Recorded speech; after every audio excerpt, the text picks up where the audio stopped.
Hi, everybody. Let's meet once again for a short discussion on another poem. Today, I'm going to take a poem by William Blake. Actually, this is one of the very short poems written by William Blake. I can remember in a previous video, we discussed a poem by the same poet. That was London. And this is still shorter poem. Though it is shorter, the content, the idea, the context, of course, we find bit complex. However, it's not difficult for us to understand. Let's share the screen and learn about it. I hope you can see the screen now.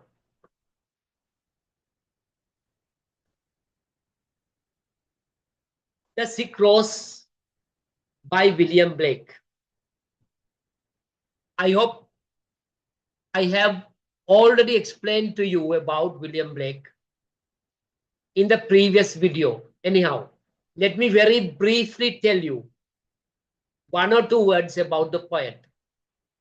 He is also another famous romantic poets. Of course, second generation romantic poets.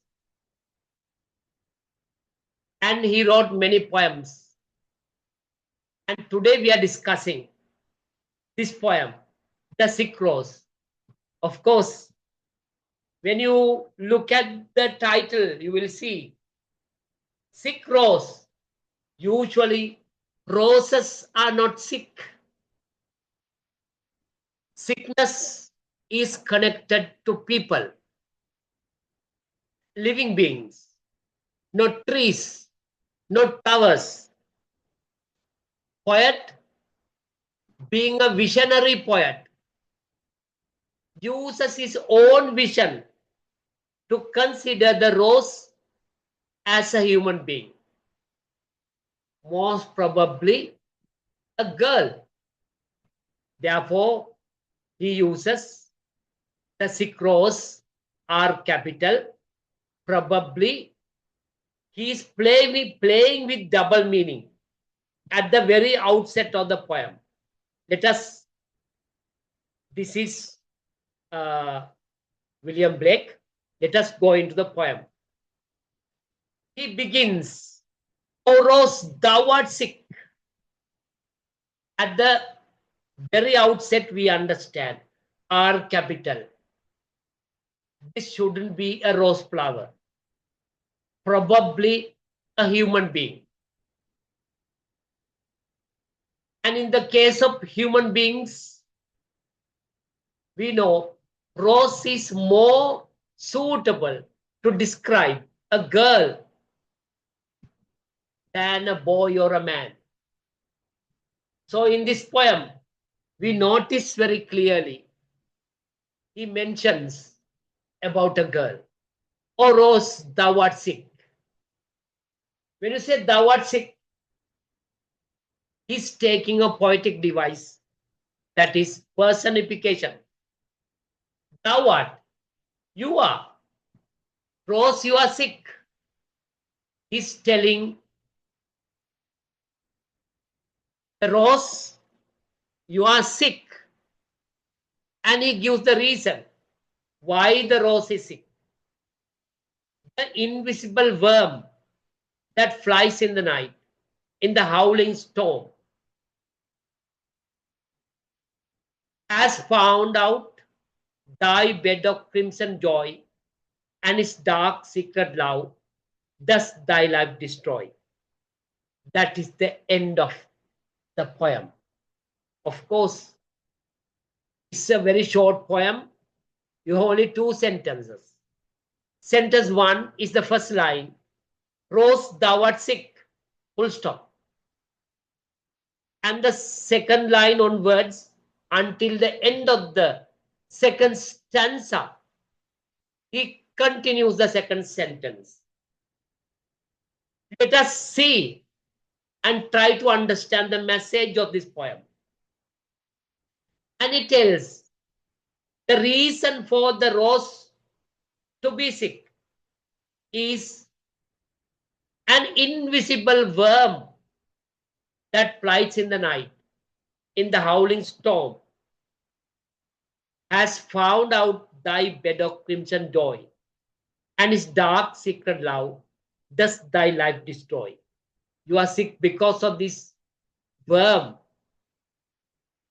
Of course, worm and the rose or rose flowers are related. Usually rose flowers are eaten by worms. Worms can destroy a rose flower. When you go to a rose bed, you can see certain flowers are withered or dead. If you further inspect, you will see worms inside the flowers.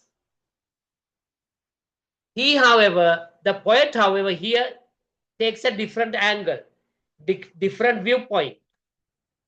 Invisible worm that flies in the night, in the howling storm.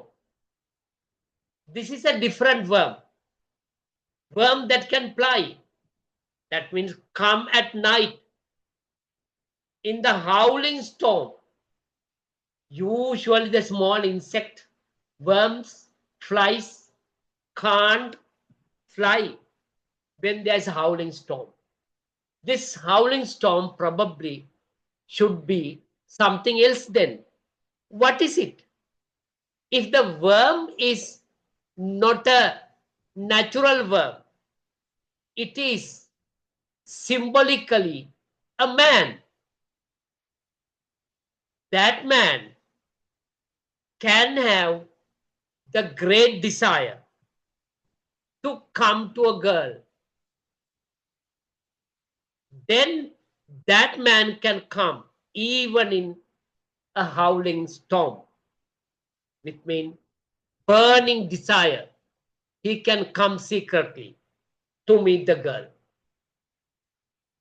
In some criticisms, I have noted this worm has a biblical reference.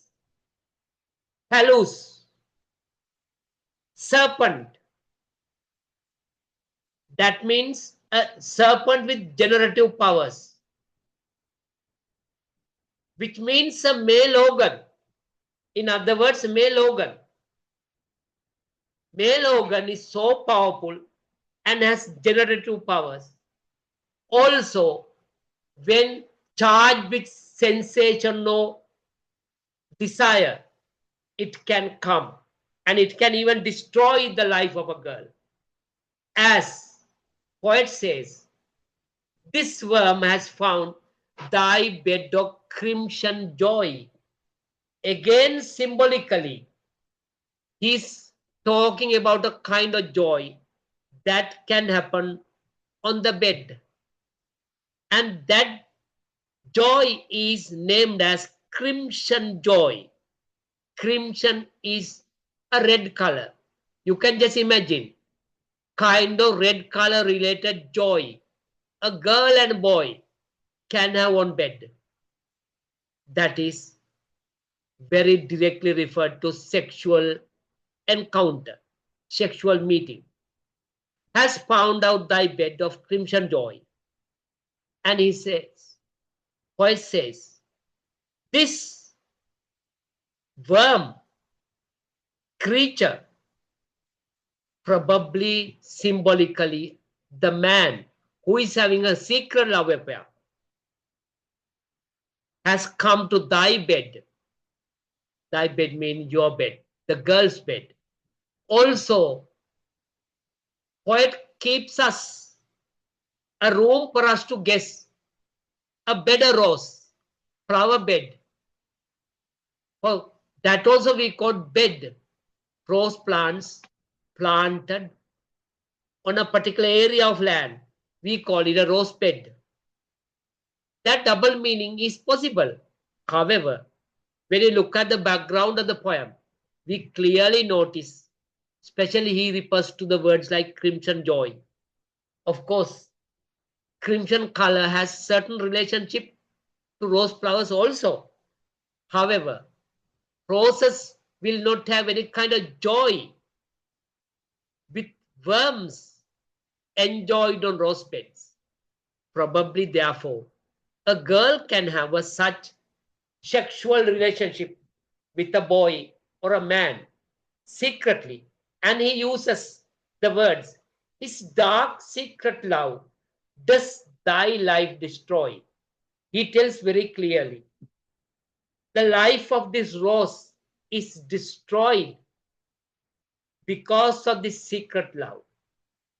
And love is something that should not be secret. It's a beautiful thing.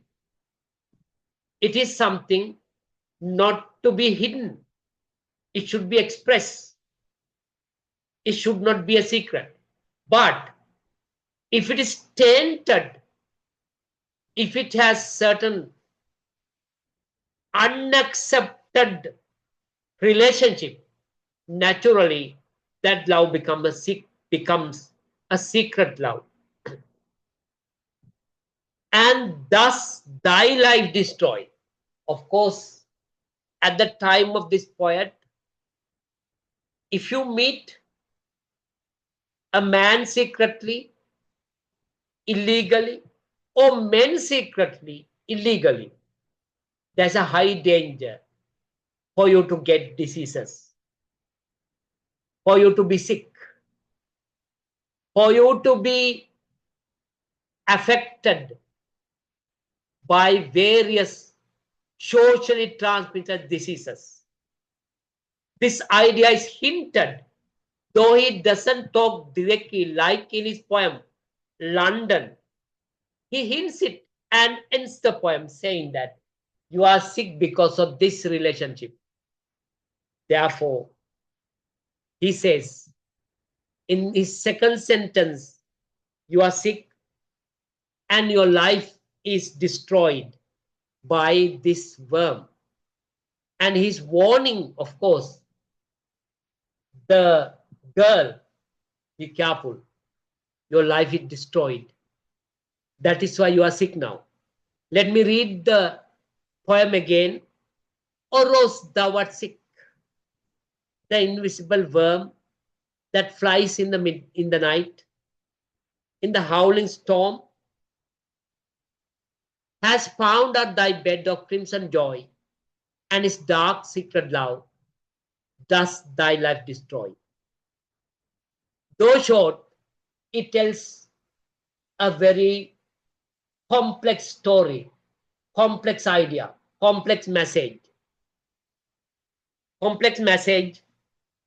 for us to understand. So I invite you people also to read it and understand the beauty of this short poem by William Blake, Sick Rose, or The Sick Rose by William Blake. Enjoy. Thank you.